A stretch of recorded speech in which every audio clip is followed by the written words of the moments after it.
right? Okay. All right, let's talk about this concept. You're going to see this a ton today from the LA Rams, a ton. Again, I got to make a strong assumption. This is in everybody's playbook. I'm going to show you some ways that we run it, we read it, and again, how we married up to that hitch count. I'm a big believer in this. Okay.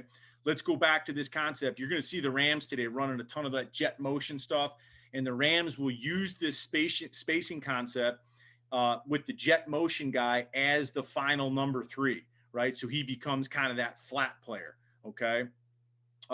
Let me go back to this now, and I'll show you this clip. We move this into the read category of man zone. Okay. Hey, if it's man, you're going to work one side. If it's zone, you're going to work the other side. Okay.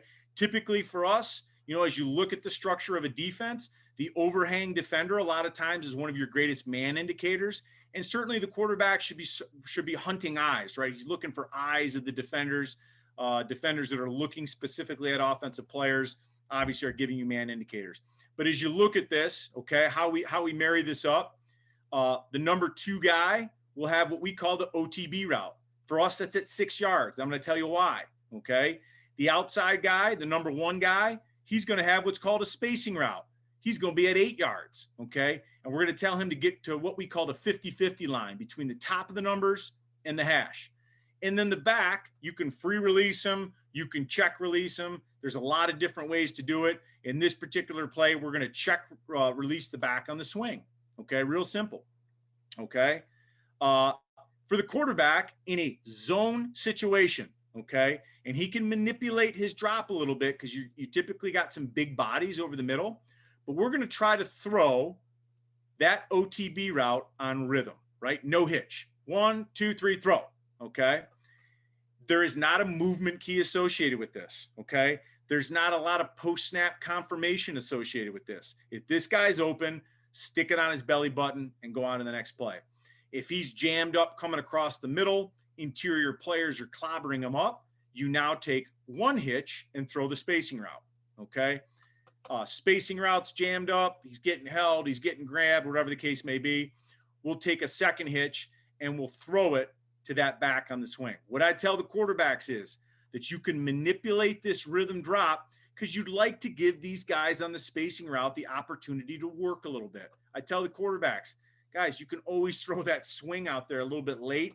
And if he gets bumped out of bounds for 2 yards, it is what it is. Okay. Now to the man side, how I had this drawn up initially was just with double slants, right? Just classic, good old school man answer. We read that inside out with quick game footwork. We call it punch and settle. So there's no drop. And I'm going to show you that here.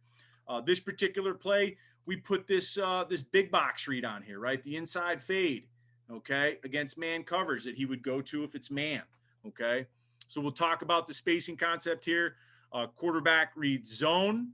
You could see the defense here just giving us a classic 3 deep, 3 under fire zone here.